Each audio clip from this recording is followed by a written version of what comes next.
ओम श्री शक्ति नमः। ओम श्री शक्ति नमः। ओम श्री शक्ति नमः। अर्थ चतुर्थो अध्याय। नारद जी द्वारा व्यास जी को देवी की महिमा बताना।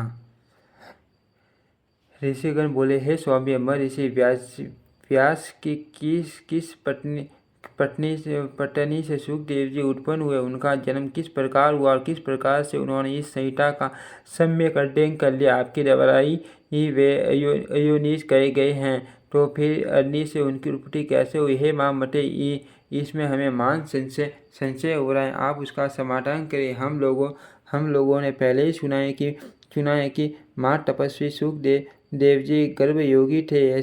ऐसी स्थिति में उन्होंने इतने विस्तृत पुराण श्रीमद् देवी भागवत का अध्ययन कैसे कर लिया। सूर्य बोले, प्राचीन काल में एक समय सत्यवती के पुत्र व्यास जी सरस्वती नदी के किनारे अपने आश्रम में गौरैया पक्षी का जोड़ा देखकर आश्चर्यचकित हो गए। अंडे से तत्काल पैदा हुए लाल मुख वाले सुंदर अंगों वाले एवं पंख रहित शिशु को घोंसले में ही छोड़कर वे दोनों उड़ गए और अत्यंत परिश्रम से चारा लाकर उस शिशु के चोंच में डालते हुए दोनों पक्षी अत्यंत आद युक्त होकर उस शिशु के अंगों को अपने अंगों से रगड़ते हुए प्रेम पूर्वक उसके सुंदर मुख को सूंघ रहे थे।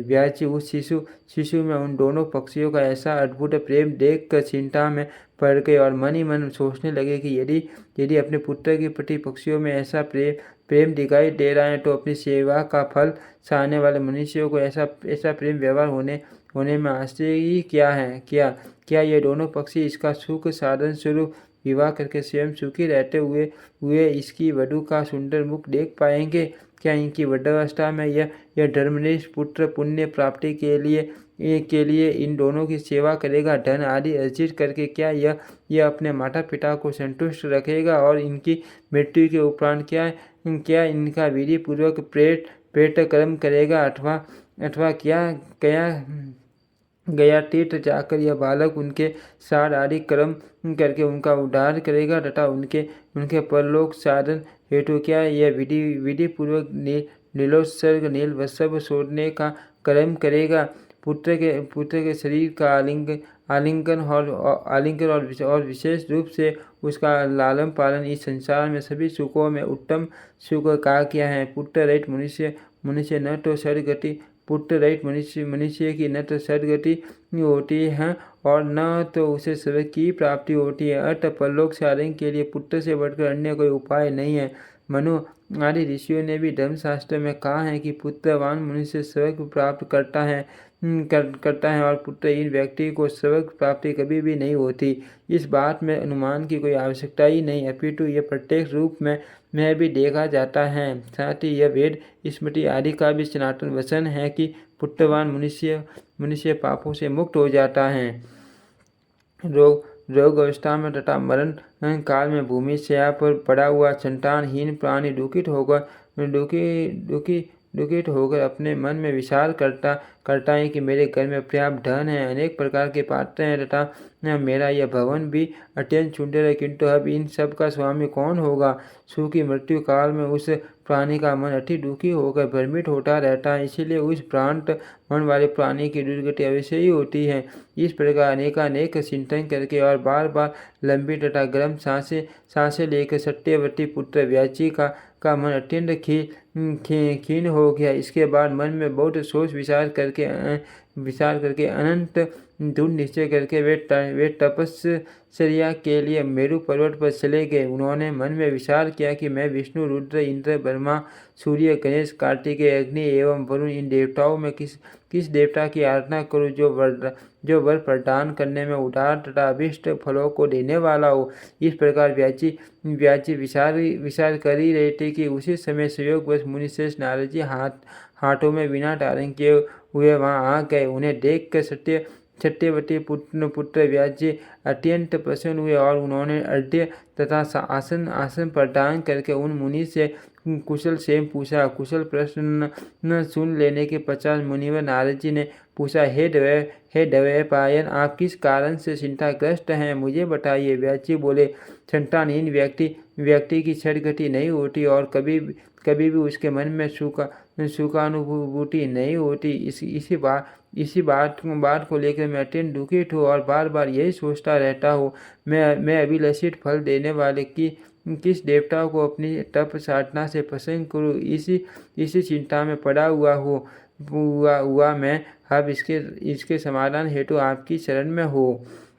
हे महर्षि, आप सब कुछ जानने वाले हैं। हे कृपा सिंधु, आप मुझे शीघ्र ही बताइए कि मैं किस देवता की शरण में जाऊँ जो प्रसन्न होकर मुझे पुत्र प्रदान कर दे। सूर्य बोले, व्यास जी के द्वारा इस प्रकार पूछे जाने पर वेद बेटा तथा माना महर्षि नारद अत्यंत प्रेम पूर्वक कृष्ण द्वैपायन से कहने लगे। नारद जी बोले, हे शरतन में, हे महाभाग, आपके द्वारा जो प्रश्न यहाँ मुझसे पूछा गया है वैसा ही प्रश्न पूर्व काल में मेरे पिता ब्रह्मा जी ने मधुसूदन भगवान विष्णु से किया था। मेरे पिता ब्रह्मा जी कौस्तु भमनी की प्रभा से दीप्तिमान शंख चक्र गदा और पंच धारण करने वाले, पीठ वस्त्र धारण करने वाले, 4 भुजाओं वाले, श्रीवत्स सीने से विभूषित वक्ष स्थल वाले, सभी लोगों के कारण स्वरूप देवारी देव जगत गुरु जगदीश्वर वासुदेव देवी जगतपति श्रीनाथ विष्णु को ध्यान में अवस्थित होकर कठोर तप करते हुए देख कर अत्यंत विस्मय पड़ गए और उन्होंने पूछा। ब्रह्मा जी बोले, हे देवारी देव, हे जगन्नाथ, हे भूत भविष्य वर्तमान के स्वामी, आप किस लिए यह कठोर तपस्या कर रहे हैं? हे जनार्दन, आप किसके ध्यान में लीन है? हे देवश, ये देखकर मैं परम विस्मय में पड़ गया हूँ कि समस्त विश्व का स्वामी होते हुए भी आप ऐसा ध्यान कर रहे हैं। भला इससे बढ़कर अन्य कौन सी विशिष्ट बात होगी? आपके नाभि कमल से प्रादुर्भूत होकर मैं संपूर्ण लोकों के कर्ता रूप में अधिष्ठित हूँ। हे लक्ष्मीपते, आपसे ही श्रेष्ठ कौन देवता है? उस देवता को मुझे बताइए। हे जगन्नाथ, मैं तो यही जानता हूँ कि आप ही आदि स्वरूप, सबके कारण, निर्माता, पालनकर्ता, संहारक तथा सभी कार्यों को संपादित करने वाले हैं। हे महाराज, आपकी इच्छा से ही मैं इस जगत के रचना कार्य में प्रवृत्त होता हूँ सदा आपके ही आदेश से शंकर जी प्रलय अवस्था में जगत का संहार करते हैं। हे ईश, आपकी आज्ञा से सूर्य आकाश में नियमित रूप से भ्रमण करता है, शुभ तथा अशुभ हवा चलती है, अग्नि ताप धारण करती है और मेघ वृष्टि करता है। आप किस देवता का ध्यान कर रहे हैं? यह मेरी मति शंका है। मैं तो तीनों लोकों में आपसे बढ़कर अन्य किसी देवता को नहीं जानता। हे सूरत, मैं आपका भक्त हूँ, अतः कृपा करके अपनी तपस्या का रहस्य बताइए, क्योंकि वह सर्वविदित है कि महान लोग अपने भक्तों से कुछ भी गोपनीय नहीं रखते। ब्रह्मा जी का वचन सुनकर भगवान विष्णु उनसे बोले, हे ब्राह्मण, आपको अपने मन की बात बताता हो, आप उसे एकाग्रचित्त होकर सुने। यद्यपि सभी देव, दानव और मानव यही जानते हैं कि आप जगत की रचना में, जगत के पालन और शिवजी जगत के संहार के परम कारण है, तथापि वेद तत्वज्ञ विद्वान ये तर्क न करते हैं कि किसी शक्ति के द्वारा ही आप सृष्टि के कर्ता हैं, मैं भरता हूँ और शंकर जी हरता हैं। जगत की रचना के लिए आप में राजसी शक्ति विद्यमान है, मुझ में सात्विक शक्ति स्थित है तथा शिवजी में तामसी शक्ति बताई गई है। उस शक्ति के न रहने पर आप न तो सृष्टि रचना कर सकते हैं, न मैं पालन कार्य करने में समर्थ हो सकता हूँ और न तो शंकर संहार कर सकते हैं। विभो, हम सभी निरंतर उसी शक्ति के अधीन रहते हैं। हे सुव्रत, प्रत्येक तथा परोक्ष से संबंधित दृष्टांत भी आप सुनिए। इसमें कोई संशय नहीं कि मैं परतंत्र होकर शेष शैया पर शयन करता हूँ और उसी शक्ति के अधीन होकर समय पर काल का वशवर्ती होकर मैं शयन से उठता हूँ।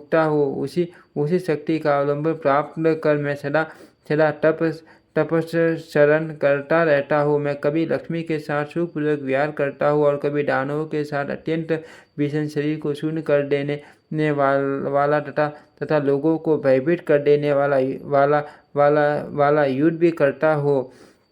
हे धर्मज्ञ, आप यह तो प्रत्येक जानते हैं कि पूर्व समय में मेरे द्वारा उस मान सिंधु में 5000 वर्षों तक भीषण युद्ध किया गया था। हे देव, कान के मैल से उत्पन्न अत्यंत दुष्ट मंडोन्मत्त तथा अहंकारी मधुकैटभ नामक दोनों दानवों को मैंने देवी की कृपा से संहार किया था। हे माँ, क्या आप उस समय प्राण कारण स्वरूपा माँ शक्ति को नहीं जान पाए थे? अतः बार बार क्यों पूछ रहे हैं? उसी शक्ति की इच्छा से मैं परम पुरुष के रूप में महासागर में विचरण करता हूँ और विभिन्न युगों में कच्छप, वराह, नरसिंह तथा वामन के रूप में अवतरित होता रहता हूँ। दीर्घ योनि में उत्पन्न होना किसी के लिए भी प्रिय नहीं होता। मैं अपनी इच्छा से वामन, वराह आदि योनि में उत्पन्न नहीं होता हूँ, अपितु इसमें उसी शक्ति की प्रेरणा ही परम कारण है। भला ऐसा कौन होगा जो लक्ष्मी के साथ सुखदायक विहार का त्याग करके मत्स्यादि नीच योनियों में जन्म लेगा? यदि मैं स्वतंत्र होता तो सुखदायिनी शैया को छोड़कर गरुड़ रूपी आसन पर बैठकर महाभयंकर युद्ध क्यों करता? हे अर्ज, प्राचीन काल में एक बार आपके समक्ष ही धनुष की प्रतिष्ठा टूट जाने के कारण मेरा सिर छीन हो गया था। तब शिल्पकारों में श्रेष्ठ आपने फिर से मेरे तट पर घोड़े का सिर जोड़ दिया था। हे लोक निर्माता, उसी समय से मैं हैग्री नाम से लोक प्रसिद्ध हुआ। ये सब आपके सामने घटित हुआ था। यदि मैं स्वाधीन होता तो संसार में यह विडंबना कैसे होती? अतः मैं स्वतंत्र नहीं हो, अपितु सर्वथा उसी शक्ति के अधीन हो। मैं निरंतर उसी शक्ति का ध्यान करता रहता हूँ। हे कमलोड भव, मैं इसके अतिरिक्त अन्य कुछ भी नहीं जानता। नारद जी बोले, हे व्यास जी, भगवान विष्णु ने ब्रह्मा जी से इस प्रकार कहा था, हे मुनि श्रेष्ठ, मेरे पिता ब्रह्मा जी ने वे सब बातें मुझसे कही थी। अतः आप भी कल्याणकारी पुत्र प्राप्ति के उद्देश्य से सर्वथा संचय रहित होकर अपने हृदय कमल में देवी भगवती के शरणार विंद का ध्यान कीजिए। वे देवी आपके समस्त अभिलषित फलों को अवश्य प्रदान करेगी। सूर्य बोले, नारद जी के ऐसा कहने पर सत्यवती पुत्र व्याजी देवी के शरणार विंद में अपना ध्यान केंद्रित करते हुए तपस्या हेतु पर्वत पर चले गए। इति श्रीमद्देवी भागवते महापुराणे अष्टादशास्त्रय संहितायां प्रथम स्कंदे देवी सर्वोत्तमेति कथन नाम चतुर्थो अध्यायम्। ओम श्री शक्ति नमः। ओम श्री शक्ति नमः। ओम श्री शक्ति नमः।